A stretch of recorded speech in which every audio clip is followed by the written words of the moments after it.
Hello friends, क्या हाल है आपके। Welcome to my channel CV cooks. और आज मैं लेके आई हूँ आपके लिए बहुत ही बढ़िया सा रेसिपी।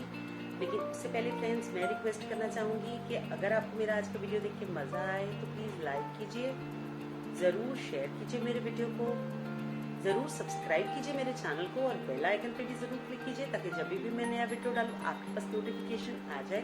तो चलिए फ्रेंड्स, जानते हैं आज का रेसिपी।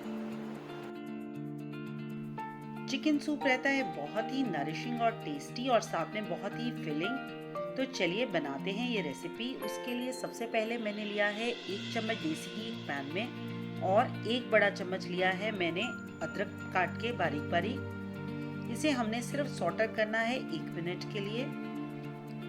साथ के साथ मैं डाल दूंगी 1 बड़ा चम्मच ही है प्याज। इसे भी मैंने चॉपर में किया है, आप काट के ग्रेट करके अपनी मनपसंद से किसी भी तरीके से ले सकते हैं। बेसिकली हम डाल रहे हैं फ्लेवर्स। साथ में इसमें डालेंगे हम होल गरम मसाला भी, जिसमें मैंने डाला है 1 तेज पत्ता, 1 टुकड़ा दालचीनी का, 3 से 4 साबुत काली मिर्च, 2 लौंग। और बस हमने इसे स्टर करना है। फिर लेना है 1 बड़ा चम्मच ही टोमेटो प्यूरी। मैंने वही चॉपर में किया है, आप ब्लेंडर में कीजिए, ग्रेटर में कीजिए, काट के डालिए, ये आपके ऊपर है।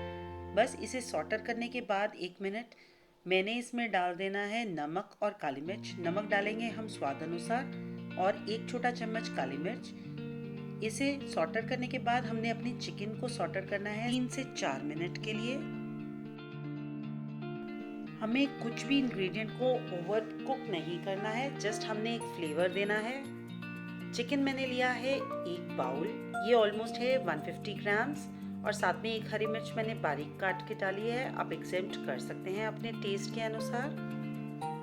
इसे सॉटर करना है सिर्फ 3 से 4 मिनट के लिए और मैंने इसे ट्रांसफ़र कर रही हूँ 1 लीटर पानी के अंदर।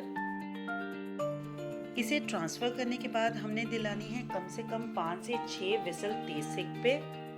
और फिर हम डालेंगे अपने रिमेनिंग इंग्रेडिएंट्स। ये देखिए 5 से 6 विसल हो चुकी हैं। देखिए कितना अच्छा कलर आ गया है। आप ऐसे भी टेस्ट के अनुसार कर सकते हैं बिना गाढ़ा किए, लेकिन मैं थोड़ा सा गाढ़ा करूँगी इसको। और उसके लिए हम एक तैयार करेंगे स्लरी। स्लरी में जाएगा 1 बड़ा चम्मच कॉर्नफ्लावर और साथ में थोड़ा सा पानी, और उसे मिक्स करके हमने ऐड कर देना है अपने सूप के अंदर। ये देखिए स्लरी एकदम है रेडी। बहुत गाढ़ा मैं नहीं कर रही हूँ, इसलिए 1 बड़ा चम्मच ही गया है इसमें। और इसे हम ऐड अप कर रहे हैं अपने चिकन के अंदर। इसे अच्छे से मिक्स करने के बाद मैं डालूंगी 1 अंडा फेंट के। एग से बहुत ही अच्छा टेक्सचर भी आता है, टेस्ट भी आता है और बहुत ही क्रीमी भी बन जाता है हमारा सूप। लेकिन इसे याद रखिए, कॉर्नफ्लावर डालने के बाद और एग डालने के बाद स्पेशली हिलाते रहना है 3 से 4 मिनट लगातार। फिर इसमें मैं डाल रही हूँ 1 चम्मच डार्क सोया सॉस। इसे अच्छे से मिक्स किया है मैंने। और अब मैं डालूंगी थोड़ा सा भुना हुआ ज़ीरा। ये एक्सीलेंट टेस्ट देगा इसको सूप को। तो फ्रेंड्स, ये हो गया है बिल्कुल रेडी और इसे हम करेंगे सर्व कोरिएंडर और नींबू के साथ। लेकिन उससे पहले फ्रेंड्स, मैं रिक्वेस्ट करना चाहूँगी कि अगर आपको मेरा आज का वीडियो देख के मज़ा आए तो प्लीज़ लाइक कीजिए, ज़रूर सब्सक्राइब कीजिए मेरे चैनल को, बेल आइकन पे भी क्लिक कीजिए और ज़रूर शेयर कीजिए मेरे वीडियो को। Thank you so much friends for watching my video from आपकी फ्रेंड सिल्वी।